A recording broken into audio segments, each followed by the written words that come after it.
Quiero saludar a dueño de casa, Germán, querido amigo, a los copatrocinantes, la Universidad del Desarrollo, KPMG, mis copanelistas, y obviamente que a todos ustedes y agradecer la invitación a poder compartir algunas reflexiones. La presentación que yo traje es la misma que hice en el Senado. Le cambié el subtítulo, le puse SOFOFA en vez de Comisión de Hacienda. Porque uno no puede preparar presentaciones en temas de esta profundidad tan seguido. Pero antes de entrar a ella, porque también se puede revisar en la página web del Senado, antes de entrar a ella quiero hacer algunas reflexiones que no tuve la oportunidad de hacerlas allá y que creo que puede ser de interés compartirlas. La primera es que en mi currículum yo también fui ministro, ¿ya? Por si acaso. Y que estuve involucrado en las reformas tributarias de la década del 90. Y allí hubo un proceso de reflexión también bien de fondo, algunas de las cuales son aplicables hoy día y otros que son menos aplicables. Entonces quiero entrar un poco a temas un poquito más filosóficos respecto de los impuestos antes de entrar a la presentación. Primera reflexión, el año 90 en Chile, desde el punto de vista estrictamente económico, no desde ningún otro punto de vista, en Chile sobraba gente. Había un sector informal muy amplio, el mercado de trabajo no tendrá la posibilidad de generar ingresos que permitieran niveles de subsistencia, incluso a nivel de los ocupados, los niveles de pobreza llegaban a cerca del 50%. Una economía que tenía todas las características de una economía donde la gente sobra, es decir, un país de emigrantes, un país donde las tasas de participación femenina en la fuerza de trabajo son muy bajas. Ha pasado el tiempo y resulta que hoy día somos un país que es estructuralmente de pleno empleo. Tiene ciclos, yo creo que no hay que aprovecharse los ciclos porque eso influye mucho sobre los indicadores de desigualdad para decir que este año mejoró, esto hay que tener una mirada más larga. Pero en las últimas observaciones también de la encuesta que hacen, la distribución del ingreso ha venido mejorando por primera vez. Y una economía donde sobra gente, el factor escaso es el capital y por lo tanto muchos esfuerzos de crecimiento estuvieron en dar todo tipo de incentivos, también a la inversión, todo tipo de señales. Y cuando se juega en esos términos de tratar de ver cuál es el camino lógico, la ruta lógica, el juego no es necesariamente una eliminatoria o clasificatoria para la fase siguiente, porque ahí necesariamente cuando gana uno el otro pierde y se va para la casa. Estos son juegos de suma positiva, en la cual todos los participantes pueden ganar. Y es un periodo donde la pobreza ya no es la masa importante de la población. Hoy día con los pingüinos y todo eso, o a partir de los pingüinos las demandas pasan a ser más de clase media, más que de pobreza, y el tipo de discurso cambia. Y hoy día tener una reforma tributaria para financiar un mejoramiento del capital humano me parece que es la ruta lógica. Porque cuando el factor trabajo pasa a ser escaso, y me imagino que ustedes notan las dificultades que hay, o cómo ha cambiado la percepción de la facilidad para encontrar personas o los pagos que hay que hacerlo, la escasez de calificación y cuánto hay que pagar por trabajo calificado. Una inversión de país en el capital humano me parece también que es la ruta lógica. Y en ese sentido, el proyecto del gobierno de aumentar los recursos para abordar ese tema a mí me parece, yo no puedo estar más de acuerdo. Y por lo tanto la discusión en los que yo he planteado tiene que ver la forma como hacerlo, porque si se hace bien es un juego de suma positiva, si no se hace bien a lo mejor todos perdemos también. Y es allí, en ese terreno, donde al menos yo he estado participando de la discusión pública. Segunda reflexión, es que el funcionamiento de las instituciones, y en particular del sistema tributario,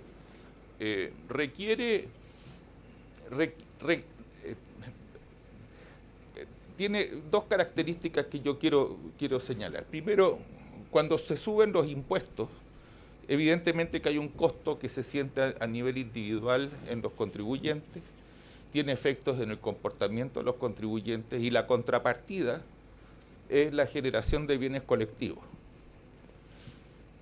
Y por lo tanto es también beneficiosa, pero es más difusa. Pero una economía de mercado que progresa es una economía que requiere de mercados fuertes, pero también de instituciones fuertes.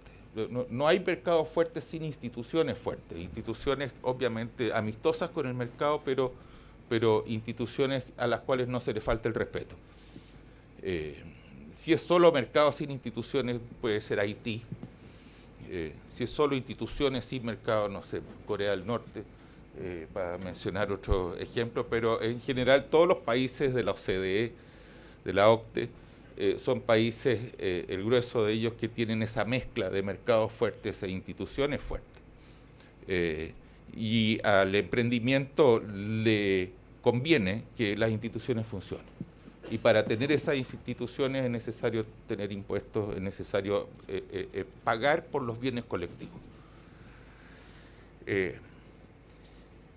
Igual que cuando uno va en la carretera también, y esta es otra reflexión más. Cuando uno va en la carretera y va en un taco y está esperando con diversos grados de paciencia, la guagua llorando en el asiento de atrás, y de repente pasa alguien por la berma y se los pasa a todos, ¿ya? No sé, las sensaciones de mucha rabia. ¿Qué se ha caído? Un winner, ¿ya? Y de repente pasa otro, y después pasa otro, y de repente uno se empieza a dar cuenta que están pasando todos, y uno se siente un poco tonto, se siente gil, hasta que al final uno se mete también en la berma, ¿no es cierto? Porque claramente cuando se respetan las instituciones y todos las respetan, uno también tiene el incentivo a hacerlo, pero cuando no se respetan las reglas del juego, también uno no quiere ser gil, para decirlo un poquito más en chileno. Entonces los winners, esos que se hacen una pasada de repente, ¿ya? Eso le hacen un tremendo daño al país, al empresariado, porque de repente desprestigian los sistemas. Pero al mismo tiempo, en materia tributaria,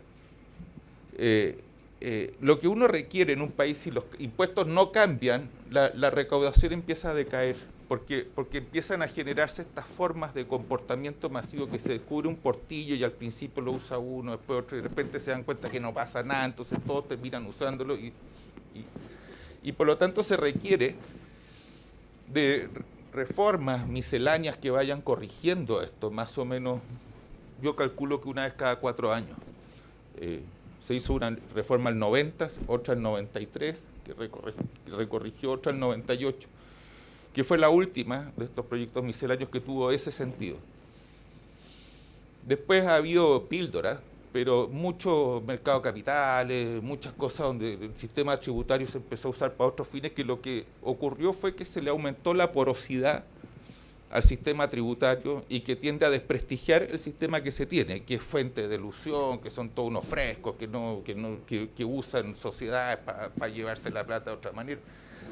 Eso le hace tremendo daño a las instituciones y por lo tanto vienen esfuerzos de reforma que tratan de hacer borrón y cuenta nueva y reconstruir las cosas, cuando de repente lo que falta es llamar al jardinero para que vuelva a poner orden en el jardín, y yo creo que esta es una reforma que, si uno la piensa en esos términos, puede ser tremendamente recaudadora.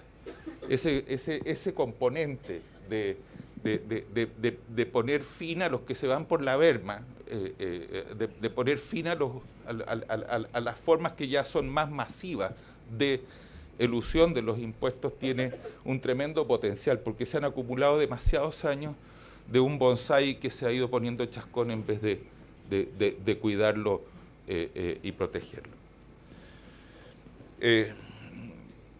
Dicho eso, entro a esto, lo voy a hacer bien rápido en realidad para no aburrirlo.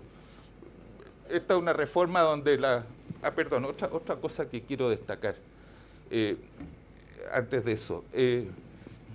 Antes del segundo tiempo está el entretiempo, ¿ya? Y en el entretiempo es el momento donde en el camarín se discuten las estrategias y se dice: lo vamos a hacer de esta manera, lo vamos a hacer de esta otra manera.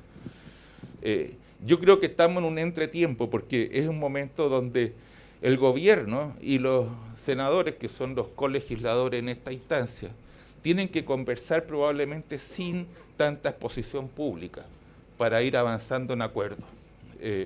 Yo no voy a entrar en mi propuesta porque creo que lo importante es que ellos la sepan, que ellos entienden, y que hay que tener confianza en que hay autoridades competentes y tenemos senadores competentes en la Comisión de Hacienda. La sutileza y el discurso que escuchamos hoy día de Alejandro Mico, yo lo felicité calurosamente, porque ese discurso es un cambio de tono. Yo percibo un cambio de tono muy importante respecto de un Ministerio de Hacienda que está acogiendo la discusión y que muestra disposición a pensarlo seriamente, teniendo en cuenta los efectos sobre ahorro, sobre inversión, sobre emprendimiento, etcétera. Una serie de elementos que están, y yo aplaudo sinceramente ese discurso. Por eso fui tan efusivo, porque es un cambio de tono que yo aplaudo. Me parece que el Ministerio de Hacienda, si juega un rol de articulador de consenso, claramente puede salir jugando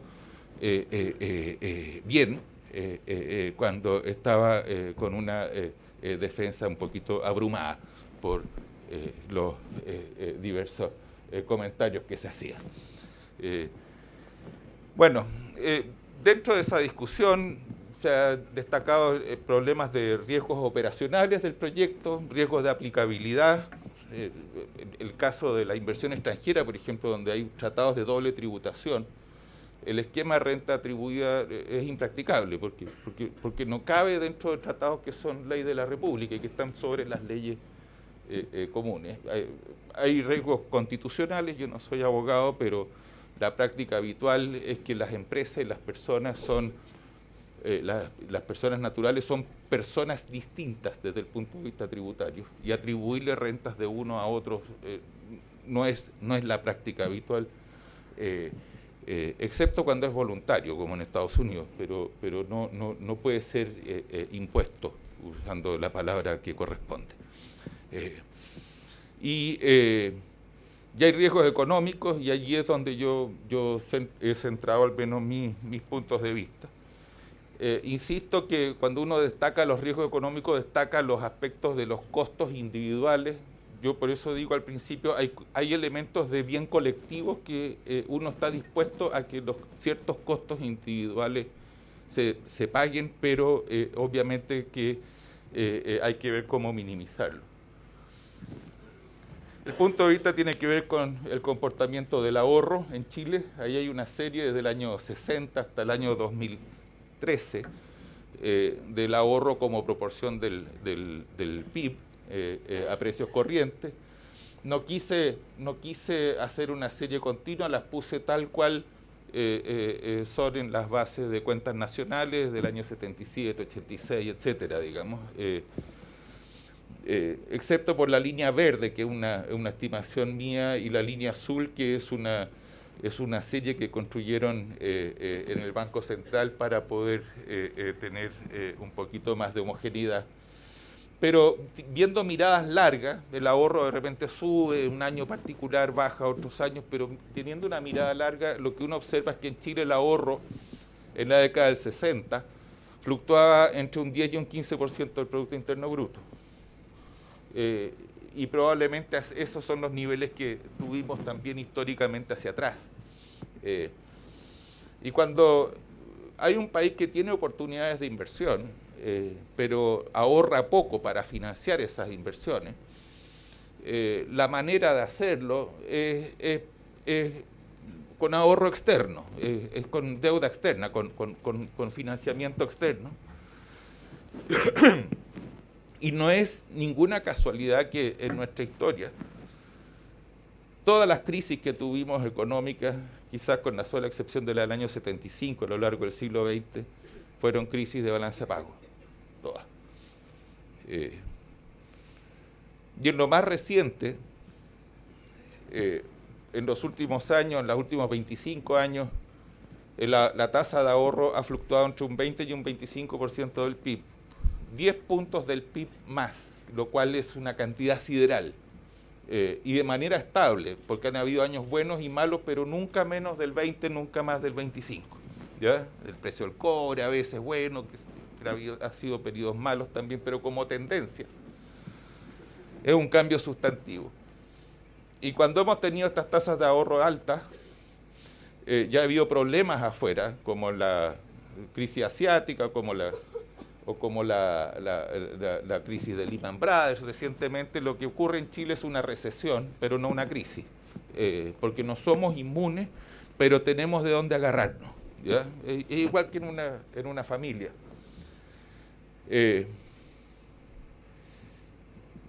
En el periodo, y esto surge en el periodo hasta el año 83 inclusive, lo que tenemos a lo largo de los 70 es una tendencia claramente con mucho altibajo a la caída del ahorro, y es un periodo en el cual el sistema tributario gravaba con mucha fuerza las utilidades reinvertidas de las empresas.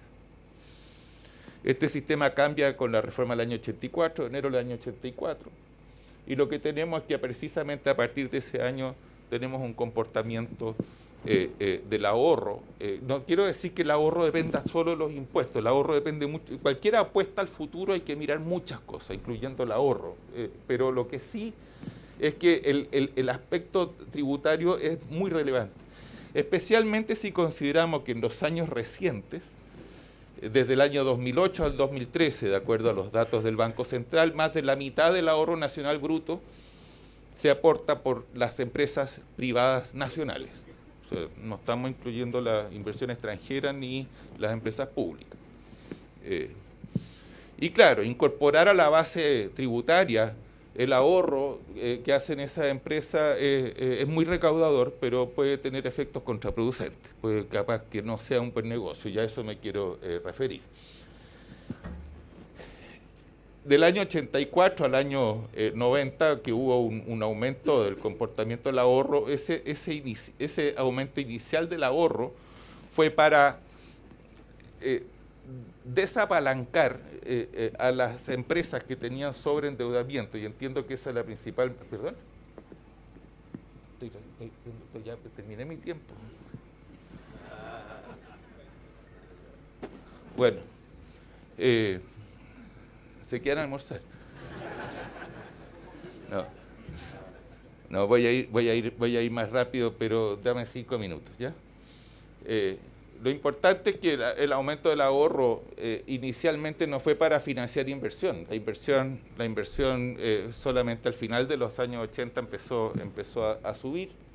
Pero quiero marcar el hecho de que cuando tributar por invertir con recursos propios en la empresa, los impuestos son muy altos, las empresas se financian con deuda, como ocurrió hasta durante fines de los años 70, y eso puede también ser un mal negocio o muy arriesgado cuando el financiamiento es con deuda. Y cuando cambian los incentivos, las empresas claramente lo que hacen es aumentar su patrimonio y reducir su deuda, que es lo que ocurre a mediados de los 80 y una vez que ya están en equilibrio empieza el proceso de inversión. Entonces, el punto está en cómo los impuestos pueden, en empresas que toman sus decisiones racionalmente, pueden cambiar esta composición de cuánto patrimonio y cuánta deuda funciona. Y mientras más patrimonio, cuando crece la empresa, más ahorro financia la nueva inversión y relativamente menos deuda financia la nueva inversión. Pero si yo reduzco mi patrimonio y aumento mi deuda, en mi nuevo equilibrio, cuando empiezo a crecer, la misma inversión es financiada con menos ahorro y con más deuda. Y ese es el argumento de fondo que quiero decir. Por si acaso, la reinversión de utilidad es la manera como se mide el ahorro de las empresas. Ese es el aporte al ahorro que hacen las empresas. Entonces, para invertir los mismos 100 pesos después de impuestos, si la tasa de impuestos es de 20%, yo tengo que reinvertir 125, porque se me aplica un 20% de impuesto a los 125, me cuesta 25 y me quedo con los 100 pesos que yo quiero poner en mi inversión. Y si es 35, lo que tengo que hacer es poner más del doble en impuestos para la misma inversión. O sea, la tasa subiendo de 20 a 35, no es que la tasa sea el doble, pero el efecto es un costo tributario que es más del doble. Y puse también la del 46% porque esa es la tasa que rigió entre el año 75 y el año 83, donde había un impuesto de primera categoría y un impuesto de tasa adicional se llamaba, ¿no es cierto?, en la parte que se reinvertía. Este mismo gráfico se puede ver en términos de la tasa de rentabilidad. Si yo quiero tener en este ejemplo un 8% de rentabilidad después de impuestos y la tasa de impuestos es un 20%, entonces yo tengo que elegir proyectos con rentabilidad a partir de 10%, de manera que si yo pago los impuestos después de impuestos me queda la rentabilidad de 20%, de 8% deseada. Si es que invirtiera solamente y exclusivamente lo financiara con reinversión de utilidades, ¿ya? Y si fuera con un 35%, tendría que ser una rentabilidad antes de impuestos de un 12,3%.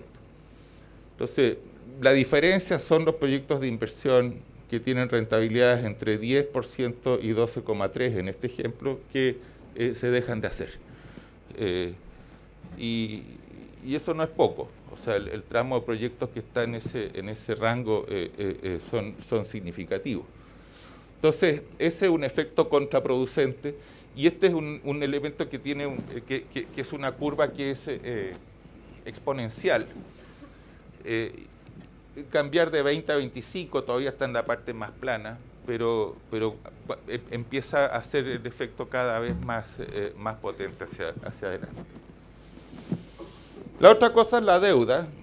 Hay deuda bancaria, deuda externa, deuda con bono. Aquí está puesto una nube de puntos que son los datos de los bonos en UF que se transan en el mercado local. Están puestos todos los datos con los balances a diciembre del 2013 y la tasa con que se transaron esos bonos en abril del 2014. ¿Por qué en abril? Porque ahí ya todos los balances son conocidos, así que la información es pública y se incorpora en los precios. En el eje horizontal está la relación deuda-patrimonio y en el eje vertical la tasa de interés a la cual se transaban los bonos, y lo que puede observarse muy claramente es que hay una relación creciente. En esa relación está corregida por el EBITDA, está corregida por el duration, por todas esas otras cosas, porque obviamente no es de lo único que depende, pero lo más significativo es que discriminan la tasa de interés la relación deuda-patrimonio. Si en vez de poner deuda-patrimonio, que es el indicador del leverage típico, el apalancamiento, digamos, ponemos más bien deuda sobre el total de activos o deuda sobre deuda más patrimonio, para ponerlo de otra manera, es la misma información pero puesta de otra manera. El gráfico se ve así. Es decir, mientras mayor es el coeficiente de deuda para el financiamiento de los activos, la tasa de interés en este mercado crece y crece de manera también exponencial, crece de manera convexa. Eso es también cierto en los créditos bancarios, porque la propia regulación establece que a través de provisiones, requerimientos de capital, etcétera, digamos, ¿no es cierto?, que el mismo banco tiene costos más altos por prestarle a deudores más riesgosos. Entonces,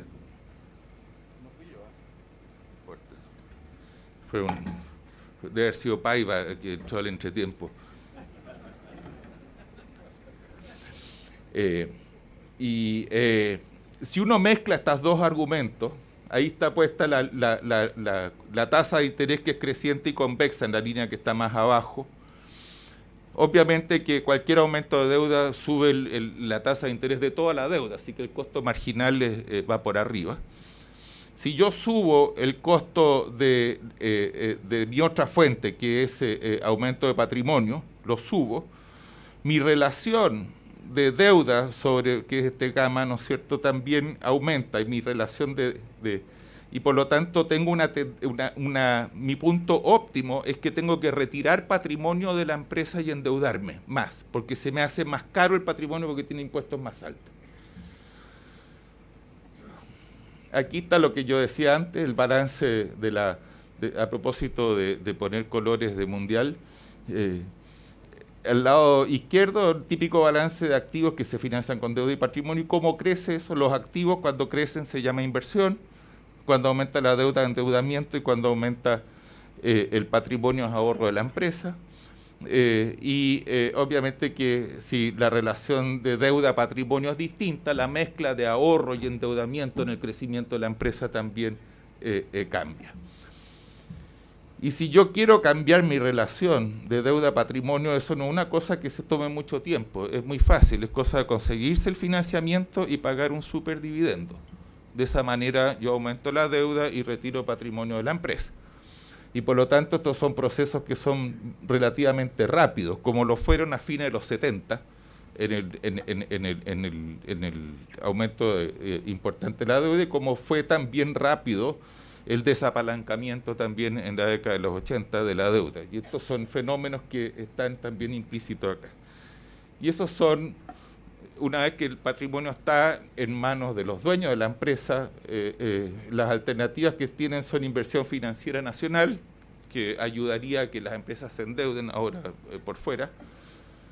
Y la otra alternativa son bienes raíces, que no aporta el ahorro, sino que genera muchas veces burbujas cuando es masivo. Inversión formal en el exterior, que tiene una serie de beneficios, pero también tiene costos para efecto del impuesto, y paraísos fiscales, que es la gran enfermedad de la globalización en los países de la OCDE que están por arriba de nosotros. Chile no tiene esa enfermedad, la tiene a título de las personas, pero no a nivel de las empresas. Y retirar patrimonio de las empresas, que hoy día es muy caro, incentivarlo generaría un contagio con esta enfermedad que yo creo que no nos conviene tener. Y diciendo eso, y nuevamente la última frase, me alegro mucho del cambio de tono que hemos escuchado y de la actitud también de los senadores, porque cuando la política funciona bien, la economía también funciona bien. Muchas gracias.